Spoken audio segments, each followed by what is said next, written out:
नमस्कार, स्वागत है आपका पब्लिक इंडिया पर। मैं हूं नीलू व्यास। हरियाणा चुनाव, ऐसा नहीं कि लोग भूल गए हैं कि हरियाणा चुनाव में क्या हुआ था। वहां पर जाट बनाम नॉन जाट की बातचीत हो रही थी। अब लोग लेकर महाराष्ट्र और झारखंड के चुनाव में व्यस्त हैं, तो किसी को ये समझ में नहीं आ रहा है कि आखिर हरियाणा में उस हार के बाद क्या हो रहा है। बहुत सारी गांव की जो पंचायतें हैं, वहां पर बहुत सारे जाट नेता इकट्ठे होकर अब अपनी आगे की रणनीति बना रहे हैं। जिस तरीके से संघ को परास्त किया जाए, यानी कि आरएसएस को कैसे परास्त किया जाए। और अब बहुत सारी पंचायतों में इस तरीके की बातें अब होने लगी हैं, जैसे कि एक अलग जाटलैंड बनाया जाए, ज्यादा से ज्यादा जाट सिख धर्म अपना ले, यानी कि जो पूरी बात है, जो पूरी कवायद है, वो अब एक अलग जाटलैंड को बनाने की है। अब इन पंचायतों में क्या कुछ हो रहा है, मैंने सोचा कि चौधरी पुष्पेंद्र सिंह से बात की जाए, जो बड़े नेता हैं और पश्चिमी उत्तर प्रदेश से। Thank you so much Pushpendra ji, आपका बहुत बहुत स्वागत है। और मैं आप ही के मुंह से धन्यवाद। सुनना चाहती हूँ कि आखिर हरियाणा की हार के बाद और ये जो पूरा जो जाट बनाम नॉन जाट का जो एक डिवाइड दिखा कि भाई ये कारण था कि कांग्रेस हार गई, उसके बाद मैं आपसे सुनना चाह रही हूँ कि ये जो पंचायतों में आजकल जो बातचीत हो रही है, वो क्या है, इसका उद्देश्य क्या है, आप लोगों की डिमांड्स क्या है जी। देखिए नीलू जी, जब से पिछले 10 सालों में मोदी सरकार ने और हरियाणा सरकार ने जिस तरीके से जाट जैसी एक बहादुर कौम को, जिसने 1960 के दशक में ग्रीन रेवोल्यूशन के माध्यम से उत्तर प्रदेश, पंजाब और हरियाणा विशेषकर और राजस्थान, इस पूरे इलाके में बसती है, इस देश का पेट भरने का काम किया जब भुखमरी की स्थिति हमारे देश में बनी हुई थी। लगातार सैकड़ों हजारों सालों से जाट जो है पंजाब, हरियाणा और सब जहां से मुगलों के और पठानों के, अफगानिस्तानियों के तमाम अटैक हुए होते थे, उससे देश की सुरक्षा करती थी और खेलों के मैदान में भी अग्रणी रही। उस कौम को बराबर संघ के ने एक टारगेट किया है और उनको समाज से अलग थलग करने की कोशिश की है। उनके ऊपर तरह तरह के जुल्म ढाए हैं, जैसे कि जाट आरक्षण आंदोलन हुआ था 2016 में, उसमें डायरेक्ट गोली मार करके 2 दर्जन से ज्यादा हमारे जाट युवाओं को जो है शहीद कर दिया। किसान आंदोलन में आपने देखा किस प्रकार से 750 से ज्यादा किसान यहाँ दिल्ली के बॉर्डर पे मर गए, किसानों को कुचला गया, उनकी मांगे आज तक नहीं मानी गई। महिला पहलवान की जो बात थी, वो बेटियां हमारी ही बेटियां थी, जाट फैमिली से आती थी, उनका कितना अपमान किया और संघी कितना हंसे। वो मेडल भी जीत जाती है, मेडल के बाद भी उनके ऊपर जो है किस तरह के व्यंग किए गए कि जो है वजन बढ़ गया, क्यों बढ़ा, क्या बढ़ा, उस तरीके टेक्निकल चीजों में जो है चीजें हुई। और अग्निवीर जैसी योजना जो फौज में हम जाते थे, उसको रोकने का काम किया गया।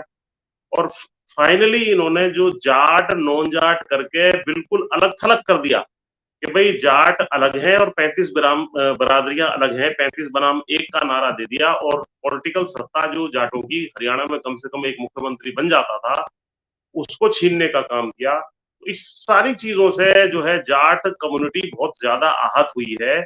और अब हम लोग जो है इस आगे क्या इसमें किया जाए, किस तरीके से इसका हल किया जाए, संघ की षड्यंत्र का क्या जवाब दिया जाए, संघ ने जो जंग हमारे खिलाफ जो है पिछले 10 सालों से छेड़ रखी है, उसका कैसे जवाब दिया जाए, इसके विषय में भारी चिंतन मनन जाट समाज में हो रहा है जी।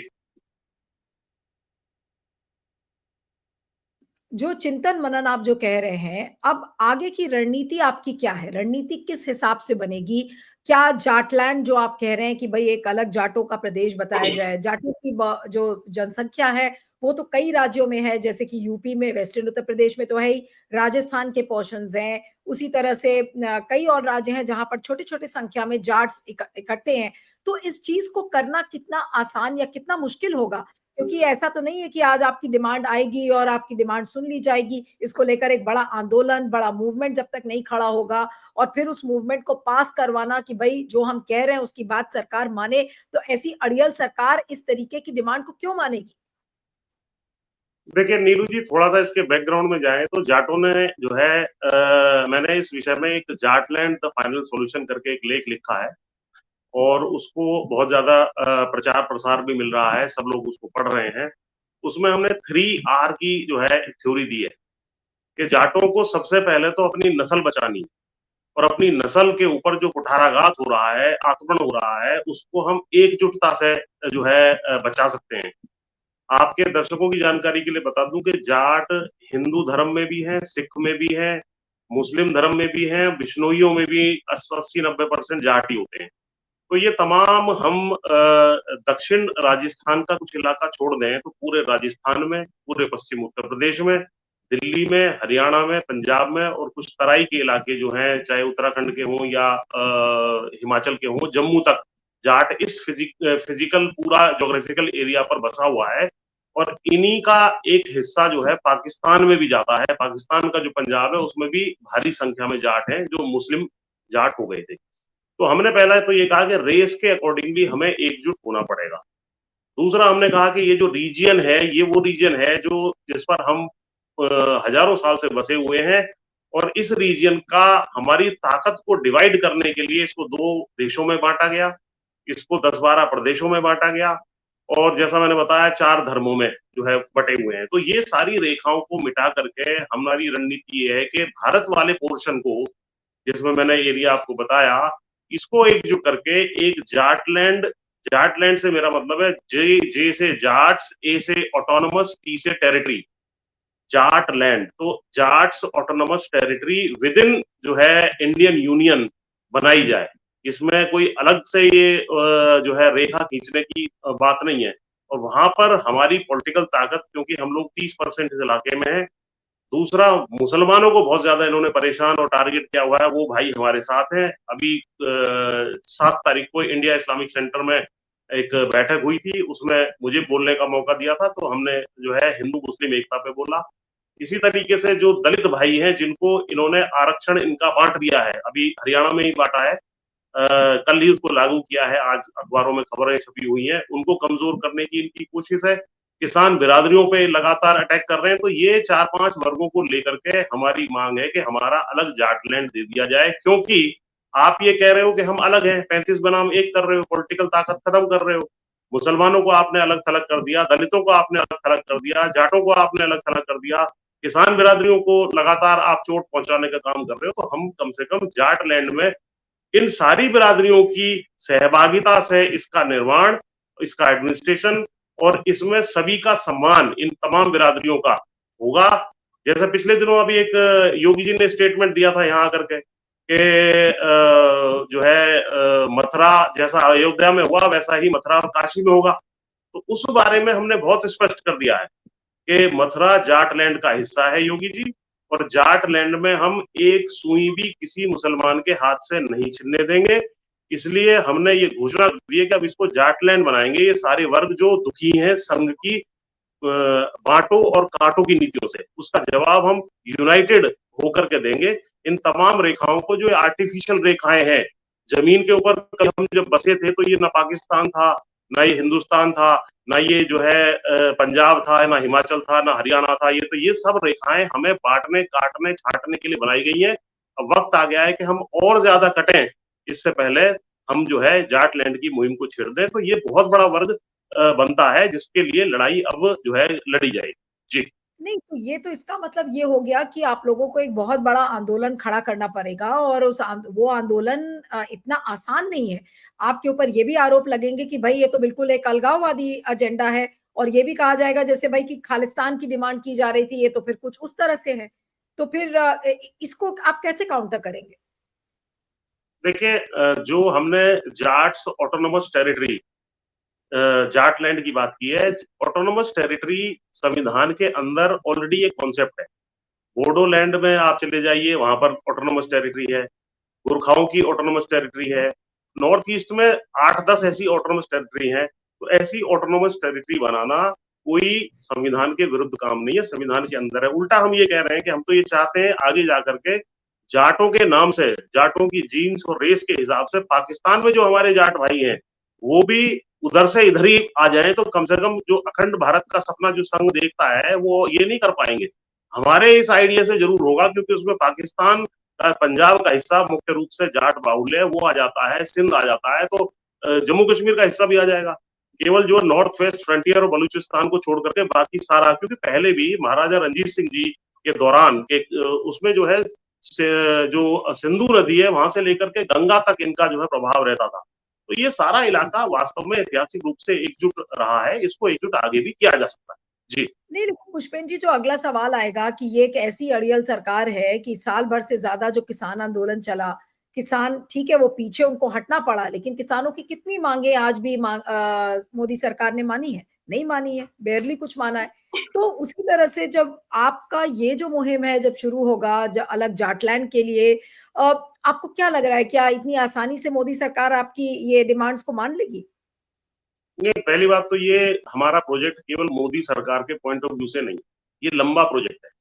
मोदी सरकार आज है, कल नहीं रहेगी। लेकिन अब हमें अपनी रेस को यदि बचाना है, खेती किसानी को बचाना है, इस इलाके में जो हमें हिस्सेदारी पॉलिटिकल मिलनी चाहिए, उस सारी चीजों को, अपनी नस्लों को बचाना है, तो ये लड़ाई हमें लंबी लड़नी पड़ेगी, इसमें कोई शक नहीं है। लेकिन क्योंकि इस इलाके की जो जनसंख्या है लगभग 20 करोड़ है, उसमें से मुसलमान प्लस जाट प्लस किसान बिरादरियां और दलित जोड़ दें तो वो जो है लगभग 14-15 करोड़ के आसपास बैठ रहा है। तो इसमें कोई बहुत ज्यादा दिक्कतें नहीं आएंगी, लेकिन कॉन्सेप्ट के रूप में अभी हम इसको आगे बढ़ाएंगे। अभी इसको छोटी छोटी मीटिंग्स में चर्चा इसकी हम कर रहे हैं, और इस आंदोलन को धीरे धीरे जो है आगे जाकर के तेज किया जाएगा। और इसका एक बहुत बड़ा एक पुट ये भी है कि ज्यादातर लोग, क्योंकि 35 बनाम 1 के नारे से इतना आहत हुआ है जाट कि संघी ताकतों ने कह दिया है कि आप हिंदू धर्म का हिस्सा नहीं हो। तो हमने कह दिया धन्यवाद, अगर हम हिंदू धर्म का हिस्सा नहीं है तो हम चले, हमारे भाई पहले ही सिख धर्म में बैठे हुए हैं, तो वहां पर जाकर के हम मूवमेंट करेंगे। इस विषय में अभी पिछले दिनों में गुरुद्वारा बंगला साहिब गया था, और ये जो निशान साहिब है, इनको भी मैं लेकर के आया था। और ये निशान साहिब ऐसा निशान है जिसके सामने संघ के भूत नाचते भी हैं और भागते भी हैं। और हिंदू मुस्लिम सिख तीनों धर्मों की एकता का जो है ये एक चिन्ह है, जिसको लेकर के हम आगे चलेंगे। और इसी तरीके से हमने लगातार अब ये देखिए, ये हिस्ट्री ऑफ द सिक्स, ये सब अध्ययन लगातार अब हमने, खुशवंत सिंह जी की बड़ी फेमस किताब है, इसका हमने सारे ये वॉल्यूम्स मंगा दिए हैं, इसका मैं लगातार अध्ययन कर रहा हूँ। ये सेकंड वॉल्यूम है। और इसके अलावा ये 250 साल पुरानी history of the six by Cunningham है, बहुत इंपॉर्टेंट किताब है। ये सब हमने अध्ययन शुरू कर दिया इन चीजों का। अब इस लड़ाई को सीरियसली लड़ना है। जिस प्रकार से हिंदुत्व के प्रोजेक्ट पर आरएसएस लगा हुआ है, हर एक जाति को बांटने का, समाज में काटने का, और उसके माध्यम से राजनीतिक सत्ता पे काबिज रहने का इनका प्रोजेक्ट है, इसको हम जाटलैंड में ही दफन करके मानेंगे। और उसका इलाज यही है कि जाटलैंड अलग ऑटोनोमस टेरिटरी बने, और अधिकतर लोग इसमें अपनी मर्जी से, सहमति से जो है सिख धर्म की तरफ चले। ये दो एजेंडे हो गए तो फिर इनके बस की कुछ नहीं है, ये कुछ नहीं कर पाएंगे। वरना इनसे लड़ने की ताकत और किसी में बची नहीं है। इनकी जो आपने नीतियां हैं कहा आप देख रहे हैं। जी। हाँ, आपने कहा कि बड़ी संख्या में लोग सिख धर्म अपनाएं, यानी कि आप ये कह रहे हैं कि ज्यादा से ज्यादा जाट अब सिख धर्म अपनाएंगे और अपनाने की जी कोशिश बिल्कुल। करेंगे। तो उससे बिल्कुल फायदा बिल्कुल। क्या ये होगा? सिख धर्म अपनाने से क्या फायदा होगा और क्या मैसेज आप लोग देंगे? देखिए, मैंने जो इसमें जाटलैंड द फाइनल सॉल्यूशन दिया है, उसमें मैंने बताया है कि रेस, रीजन और थर्ड है रिलीजन। इसके अक्रॉस यूनिटी हमें करनी पड़ेगी, हमें एक रिलीजन में जाना पड़ेगा। वरना ये हिंदुत्ववादी ताकतें हमें हिंदू हिंदू कह करके हमारा वोट लेती हैं, हमारा समर्थन लेती हैं, हमें मुसलमानों से लड़ाने का, अन्य बिरादरियों से लड़ाने का काम करती हैं। लेकिन हिस्सेदारी देने की जब बात आती है तो कोई हिस्सेदारी नहीं देती, उल्टे हमें बेइज्जत किया जाता है। 35 बनाम 1, यानी 35 एक तरफ है, जाट एक तरफ है। तो हमने कहा भाई नमस्कार, राम राम, हम एक ही तरफ हो जाएंगे, हम अपने सिख भाइयों की तरफ मूवमेंट करेंगे। और ये इनकी नीति यही नहीं है। इनकी नीति गंगा पार करके पूरे यूपी और बिहार में यादव बनाम गैर यादव की है, महाराष्ट्र में मराठा बनाम गैर मराठा की है, गुजरात में पटेल बनाम गैर पटेल की है, और छत्तीसगढ़ में और वहां पर झारखंड में आदिवासी बनाम गैर आदिवासी की है। तो ये समाज को तोड़ देगी, ऐसी ये ताकत है राष्ट्रीय स्वयं सेवक संघ जो है। अब इसका माकूल इलाज और इसको जड़ से उखाड़ फेंकने का वक्त आ गया है। अब जाट अपनी सारी एनर्जी इसी काम में लगाने वाले हैं कि किसी तरीके से, जैसे इन्होंने हमें बांट छांट करके अलग अलग जो है किया है, और ताकत को खत्म करने का काम किया है। हमारे राजनीतिक, सामाजिक, आर्थिक और जो खेलों में हम मेडल ले आते थे, कैसे हमारी लड़कियों की बेइज्जती की, हम भर्ती हो जाते थे, अग्निवीर योजना हम पे थोप दी, आरक्षण हमारा छीन लिया। किसान खेती किसानी हम प्रमुखता से करते हैं तो हमारी फसलों की कीमत ये देना नहीं चाहते। तो तमाम एवेन्यूज को जब इन्होंने बंद कर दिया है तो हमने भी सोच लिया है कि अब ये आर पार की जंग जो है राष्ट्रीय स्वयं सेवक संघ के साथ लड़नी पड़ेगी, वरना हम हमारा बीज नाश या हमारी नस्ल का बर्बादी होना सुनिश्चित है। उसको रोकने के लिए लड़ाई तो अब ये लंबी और मजबूती से चलेगी। जी। लेकिन इस लड़ाई में आप चुनौती क्या देखते हैं चौधरी जी? क्योंकि हर लड़ाई में कोई ना कोई चुनौती खड़ी होती है, तो क्या कुछ चुनौतियां आ सकती हैं? और ये इतना आसान नहीं है, ये एक लंबा, आपने खुद ही कहा कि ये तो लॉन्ग टर्म की लड़ाई है जो आप अपनी नस्ल को बचाने के लिए कर रहे हैं, अपने धर्म को बचाने के लिए कर रहे हैं, अपने रीजन को बचाने के लिए कर रहे हैं।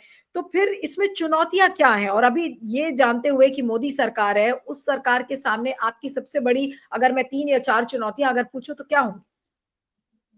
देखिए, इसमें सबसे बड़ी चुनौती तो ये है कि ये जो संघ का हिंदुत्व वाला एजेंडा है, इसमें खुद हमारे जाट भाई कुछ फंस गए हैं, जिसकी वजह का से जो है ये तरह तरह के परिणाम आ रहे हैं कि भाई हरियाणा में आपने देखा कुछ विरोधी खड़े हो गए, इंडिपेंडेंट जाट ही खड़े हो गए, उनकी वजह से कुछ सीटें हार गई, कुछ इन्होंने तंत्र पे काबू किया हुआ है, तो उनको इस तरफ लाना है। दूसरी चुनौती ये है कि इन सबको एक धर्म के नीचे, एक चादर के नीचे लेकर के आना है।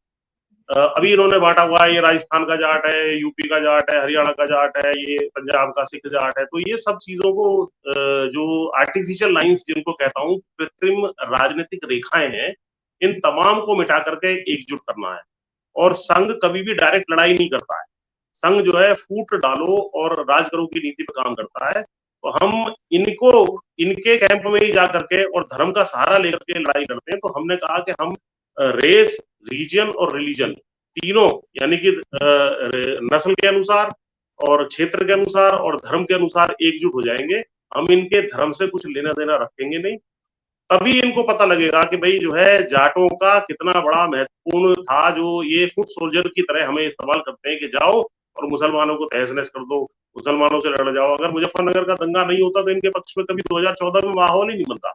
तो इन सारी चुनौतियों का हम सामना करेंगे। अपने लोगों को हमें एजुकेट करना है। कनाडा तक ये लड़ाई ले गए। कनाडा में भी इन्होंने, जो हमारे भाई सिख भाई हैं, उनके खिलाफ जाटों के बच्चों को ही वहां भड़काने का काम किया, जो हरियाणा के थे। तो उनको अब शांत कर दिया गया है। पंचायतें, जो खाप पंचायतें हैं, बाकी जो सामाजिक संगठन है, उन्होंने बता दिया है भाई आपको हिंदू मुस्लिम के झगड़े में जाटों को नहीं पड़ना है। नूह दंगा आपने देखा, नूह दंगे में इन्होंने आह्वान किया था जाटों का कि जाटो आ जाओ, और जो है मुसलमानों ने अटैक कर दिया है, हिंदू धर्म के ऊपर अटैक है। भैया हिंदू धर्म तुम्हारा अपना धर्म है, तुम तो हमें निष्कासित वहां से कर चुके 35 बनाम 1 की लड़ाई में। तो अब क्या, किस आधार पे आप कह रहे हो कि आ जाओ और हमारी जान बचाओ? और ये भी मैं आपको बता दूं आपके दर्शकों को, जिस दिन जाट अपने घर बैठ जाए या हट जाए, उस दिन बाकी बहुत फोर्सेस हैं जो इनका इलाज करना जानती हैं और बढ़िया तरीके से इनका इलाज कर देंगे। ये हमारे कंधे पे बंदूक रखना चाहते हैं, ना इन पे कंधा है अपना, ना इनके पास बंदूक है। तो ये हमारे युवाओं को भड़का करके जो राज कर रहे हैं, वो अब इनका संभव नहीं है। ये गलत जगह आ गए। ये अंत में जो पूरे देश में इस लड़ाई को लड़ते लड़ते जीतते जीतते हरियाणा में घुस गए, जाटलैंड में घुस गए, जिसको आम भाषा में भी जाटलैंड ही कहते हैं। जब पत्रकार बंधु जाते हैं कि जाटलैंड में कौन हार जीता है, तो जाटलैंड में बड़ी बड़ी ऐसी शक्तियों का दफन होगा। यहाँ पर अहमद शाह अब्दाली से लेकर के और तमाम जो आक्रांता आए, उन सबका झटका इन्हीं जाटों ने झेला। इस देश को तो एहसान मंद होना चाहिए कि भाई किस तरीके से जाटों ने लगातार संघर्ष करके पूरे देश की रक्षा की है। और आज हम ये सुन रहे हैं कि 35 बनाम 1, जाट नॉन जाट, जाटों को अलग थलग कर दो, आइसोलेट कर दो। जाट अलग थलग होने वाली कौम नहीं है। जाट खूंटा गाड़ करके जाटलैंड बनाएगी और आपके सीने पे चढ़ के बनाएगी। ये मैं आपको संघियों चेतावनी देना चाहता हूँ। और आपके हिंदुत्व वाले प्रोजेक्ट को हम यही दफन कर देंगे। या आपको खुली चेतावनी, खुला जंग का ऐलान हम लोग करते हैं। नहीं तो ये इसकी, अब इसकी इसके लिए क्या है? क्या आप लोग कोई एक ऑल इंडिया लेवल पर कोई बैठक करेंगे, या फिर जिन राज्यों में जो जाटों की जो जनसंख्या है उसको अपने आप, मतलब उनके लिए उनके साथ मीटिंग्स वगैरह करके इस मुहिम को कब, मतलब कब उसकी आधिकारिक घोषणा कर रहे हैं आपकी इस तरीके की अब कोई मुहिम शुरू हो रही है? अभी इसमें छोटी छोटी मीटिंग्स हो रही हैं। सोशल मीडिया पे ऑलरेडी चल रहा है। सोशल मीडिया पे जो जाटों के ग्रुप है उसमें पूरा डिस्कशन इस पे चल रहा है कि हमारी पूरी बेइज्जती इन्होंने कर दी। वास्तविकता तो ये है नीरू जी, सबसे बड़ा अपराध जाटों की लड़कियों को सिस्टमेटिक तरीके से, पहलवान बेटियों को एक जो है ब्रजभूषण शरण सिंह छेड़ता रहा, उनका यौन शोषण करता रहा। और जब वो बातें खुली, आंदोलन हुआ, तो ये हमारे ऊपर ही हंसते रहे, हमारी लड़कियों को इन्होंने रौंद दिया। किसी की हिम्मत इतनी हो सकती थी? इस वजह से हुई है कि हमारे अंदर यूनिटी नहीं है। तो किसकी हिम्मत थी कि जाटों की लड़कियों को छेड़ दे और इस देश के अंदर सुरक्षित बैठा रह जाए? अभी भी वो हंसता है, ठहाके मारता है, उससे इंटरव्यू में पूछते हैं तो उसको राजनीतिक मुद्दा बताने की कोशिश करता है। इन सब चीजों से जाट अंदर तक हिल गए। हिलने का मतलब ये है कि डर नहीं गए, उनको पता लग गया है कि ये जो गलत किस्म की ताकतें हैं जो हमारा अब तक इस्तेमाल करती रही हैं, और अब इनका खुलकर के मुकाबला करने किया जाएगा। आर और पार की लड़ाई अब जो है जाट लड़ने के लिए तैयार है। जी। लेकिन आपको क्या लग रहा है कि मोदी सरकार, क्या ये कहना ठीक होगा कि जो ये आप लोगों की जो ये मुहिम शुरू हो रही है, वो एक तरीके से आप मोदी जी से बदला लेंगे उस बात का कि गलत तरीके से गुमराह करके और चुनाव को जीता गया है लोगों को गुमराह करके? नहीं, ये तो पॉलिटिकल ताकत जो छीनने का काम इन्होंने किया है, वो तो जाटों को बांट करके ही किया है। कुछ हमारे यहाँ पर भी गद्दार नेता हैं, जैसे दुष्यंत चौटाला, गद्दारी करके भाग गया। पहले हमारी वोट ली, फिर भाजपा की गोद में बैठ गया और 4.5 साल तक किसानों को पिटवाने का काम किया। पिछले 10 साल से लगातार अत्याचार जो है डायरेक्टली कर रही है। आज भी शंभू और खनौरी बॉर्डर पर जो पंजाब से चले हुए किसान हैं, वो बैठे हुए हैं एमएसपी की मांग को लेकर। उनकी कोई सुनवाई नहीं हुई। 13 फरवरी 2024 से वो वहां बैठे हुए हैं। ऐसे लोकतंत्र चलता है क्या? लोकतंत्र में इतनी बड़ी संख्या में दिल्ली को घेर लिया, 2-4 दिन में उस मसले को हल करना चाहिए था, आपने 13 महीने छोड़ दिया कि मर के थक के खुद ही भाग जाएंगे। अरे भैया, पहले ये जो है कुछ हिस्ट्री पढ़ लेना, जाटों की, सिखों की थोड़ा हिस्ट्री पढ़ लो, तुम्हें पता नहीं है। इसको जितना काटोगे ये उतना ही बढ़ता है। और अब हमने सोच लिया है कि हम ना तुम्हारे बांटने में आएंगे ना तुम्हारे काटने में आएंगे। हम अपने युवाओं को शिक्षित कर रहे हैं लगातार। इन चीजों की चर्चा हो रही है, छोटी छोटी पंचायतें हमने शुरू कर दी है। लंबे लॉन्ग टर्म का ये प्रोजेक्ट है और इसकी घोषणा करके इसमें मुसलमान भाई, दलित भाई, जैसा मैंने बताया, किसान बिरादियां सब हमारे साथ रहेंगी और संघियों को जाट लैंड में घुसने नहीं देंगे। ऐसी बुरी हालत इनकी संघियों की करेंगे हम, आप देखते चलेगा। जी। नहीं तो लेकिन क्या ये अब मोदी सरकार इसको रोकने की भी तो कोशिश करेगा, और अगर ये रुकेगा, उसमें गिरफ्तारी होंगी, मान लीजिए आप लोग कुछ विरोध प्रदर्शन इस पे शुरू करते हैं या किसी ऐसे तरीके का कार्यक्रम करते हैं जिसमें उठाकर आप लोगों को बंद कर दिया जाएगा, तो फिर क्या होगा? ऐसे में फिर आप उसको कैसे आगे बढ़ाएंगे, पूरा जो मुहिम है? नहीं, सारी सारी लड़ाई लोकतांत्रिक तरीके से, शांतिपूर्ण तरीके से होगी। कॉन्सेप्ट को दिमाग में डाला जाएगा पहले। और गिरफ्तारी से कभी जाट डरता नहीं है। मैं यहाँ शांति से बैठा हूँ, सबको मालूम है मैं कहाँ रहता हूँ। मेरी कल गिरफ्तारी करते हो, आज कर लो, मुझे क्या तकलीफ है? तो और आंदोलन आगे बढ़ेगा। तो गिरफ्तारी से कुछ नहीं डरते, ना हम कुर्बानियों से डरते हैं। अब हम्म। खुशवंत सिंह की मैं किताब पढ़ रहा था, वो कह रहे हैं सिख कौम ने साबित कर दिया है कि जो कौम अपना खून बहाना जानती है वही जिंदा रहती है। तो जो कुर्बानी देने से पीछे नहीं हटेगी, उस कौम को कौन खत्म कर सकता है? ये तो अगर सारे के सारे जाट मिलके अपनी एड़ी एक साथ एक दिन एक समय पर धरती में मार दें, तो जलजला आ जाएगा यहाँ दिल्ली में और संघी भाग जाएंगे। उनको पता ही नहीं है कितनी बड़ी ताकत से पंगा आप ले चुके हो। इनके हाथ में सत्ता होगी, पैसा होगा, लेकिन इनके हाथ में लड़ने का जज्बा नहीं है। जो जाट जो है पैदा होता है उसी वक्त से उसके अंदर होता है। तो अब उस जज्बे के अनुसार एकता करके लंबी लड़ाई लड़ने का मन जाटों ने बना दिया। फर्जी नेता, चाहे या इधर यूपी में जयंत चौधरी हो, उनकी गोदी में बैठ गए, इन सबको खारिज किया जाएगा, इन सबको भगा दिया जाएगा। इनका कोई मतलब नहीं है, ये कोई लीड नहीं कर सकते। ये केवल सौदेबाज है, ये लीडर नहीं है, डीलर है ये सारे सारे। इन्होंने कौम को बर्बाद कर दिया। इन सबको भगा करके और फ्रेश तरीके से सारी चीज को, खेत को जोत करके जाट लैंड का मुहिम छेड़ दी जाएगी और सारी सीमाएं, धर्म की सीमाएं, राज्यों की सीमाएं, इन सबको मिटाया जाएगा। और अगर यहाँ ये चीज जब हो जाएगी तो फिर हम चाहेंगे पाकिस्तान वाले जाट भी हमारे साथ आ जाएं, ताकि हम हिंदुस्तान का सीमा और बढ़ा दें। हम तो देश के फेवर का काम कर रहे हैं, तो देश विरोधी काम ये नहीं। लेकिन जी। आप आपके ऊपर ये भी एलिगेशन लगेगा कि भाई ये तो बहुत ही यूटोपियन आइडिया है, मतलब इस आइडिया को इम्प्लीमेंट करना इतना आसान नहीं है। आप ये कह रहे हैं कि भाई देश में जो बाउंड्रीज है राज्यों के बीच में, आप ये कह रहे हैं कि पाकिस्तान के लोग भी आ जाएं। आपको लग रहा है कि ये इतनी आसानी से होता हुआ आप देखते हैं? क्योंकि कई लोग ये कहेंगे कि बहुत ही इम्प्रैक्टिकल सा आइडिया है। नहीं, ये इसमें ईस्ट जर्मनी, वेस्ट जर्मनी, आपको याद होगा जो हम्म। जब दीवार उसकी ढही थी, दोनों देश एक हो गए थे। वर्ल्ड वॉर सेकंड तक जो है दोनों एक देश थे। उसके बाद आर्टिफिशियल तरीके से जब हिटलर हार गए तो उन्होंने उसका जो है दो टुकड़ों में उसको बांट दिया। तो रेखाएं अगर आप इतिहास पढ़ें तो रेखाएं टेम्परेरी है। कहीं से भी किसी के, अभी पाकिस्तान था, ईस्ट पाकिस्तान था और वेस्ट पाकिस्तान था, इधर बांग्लादेश बन गया, इधर पाकिस्तान बन गया। जब पाकिस्तान हिंदुस्तान में से निकल के अलग देश बन सकता है, तो अगर जीन्स के आधार पर, रेस के आधार पर वहां के जाट ये निश्चित कर ले कि भाई हम अपने भाइयों के साथ रहना चाहते हैं, तो क्या दिक्कत है? वो पंजाब का हिस्सा हमारे साथ आ जाएगा, सिंध का हिस्सा हमारे साथ आ जाएगा, और वो दोनों ही पंजाब आ जाए तो फिर बाकी पाकिस्तान का एकदम विखंडन हो जाता है। और इससे तो उल्टे हमारी वेस्टर्न जो सीमाएं हैं वो सुरक्षित हो जाएंगी। परमानेंट जो एनिमी हमारा पाकिस्तान चला आ रहा है वो खत्म हो जाएगा, वो लोग हमारे साथ आके मिल जाएंगे, तो जनता एक दूसरे की सीमाओं को कभी भी, पॉलिटिकल सीमाओं को मिटा सकती है। ऐसा होता आया है और हजारों बार इतिहास में हुआ है। अगर आप इतिहास देखेंगे तो यहीं पर पता नहीं कितने राज्य थे अपने ही देश में। अभी गुजरात और महाराष्ट्र एक जगह थे, वो अलग बन गए। अभी तेलंगाना और वो आंध्र प्रदेश अलग बने, उत्तराखंड अलग बना है। तो ये जो है राज्य बनना बिगड़ना, ये सब पॉलिटिकल क्वेश्चन है। लेकिन जो रेस है, जो एक नस्ल है जिस एरिया पे रह रही है, वो परमानेंट है। जीन्स उसकी परमानेंट है, जिसको कोई नहीं छीन सकता। चाहे वो देश हो, धर्म हो, राज्य हो, ये सारी चीजें जो है टेम्परेरी तरीके से चलती रहती हैं, बदल सकती हैं, लेकिन रेस परमानेंट है। रेस इस जगह पे रह रही है और इसको एकजुट करने का काम लॉन्ग टर्म में किया जाएगा, ये हमारा विजन है। जी। अब अंत में आपसे बस जो आपकी डिमांड्स है, मैं चाहूंगी कि उन डिमांड्स को आप दोहरा दे, पॉइंट नंबर 1, पॉइंट नंबर 2, 3 ऐसे से करके, कि अब आपकी क्या डिमांड्स है और उस डिमांड से अब आप अंत में क्या करने जा रहे हैं, बस बहुत संक्षेप में। देखिए, हमारी मेन डिमांड ये है कि एक Jats autonomous territory, Jat land हमें दे दिया जाए, जिसमें राजस्थान, पश्चिम यूपी, दिल्ली, हरियाणा, पंजाब और कुछ तराई के उत्तराखंड के इलाके, कुछ इलाके जो है हिमाचल के, और थोड़ा जम्मू तक का एरिया, ये सारा का सारा जाट लैंड है, इंडिया वाला हिस्सा।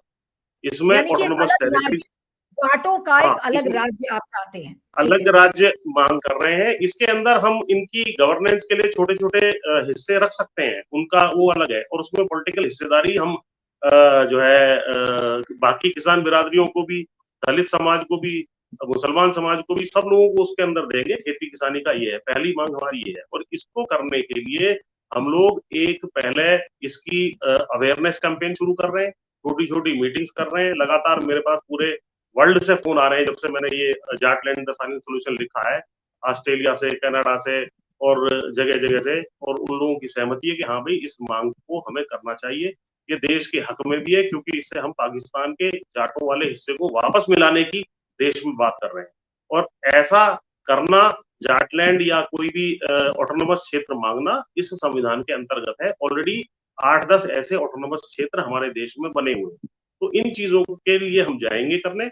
और आगे जो इसमें संघर्ष का रास्ता है, सरकार गिरफ्तार करे या इसको कुचलने की कोशिश करे, या भी आइडिया है, आइडिया के रूप में इसको चला रहे हैं। बाद में इसको थोड़ा सा और वृहद रूप देते चले जाएंगे, इसका संगठन तैयार करेंगे, बड़ी ऑर्गेनाइजेशन इसकी बनाएंगे, और इसको आगे मोबिलाइज करने का काम इन तमाम बिरादरियों करेंगे। पॉलिटिकल लड़ाई के माध्यम से, सामाजिक लड़ाई के माध्यम से, ग्राउंड पे सभी क्षेत्रों में इसकी लड़ाई को लड़ने का काम किया जाएगा। जी, चलिए, आपका बहुत बहुत शुक्रिया Pushpen ji, thank you so much for joining. Thank you. धन्यवाद।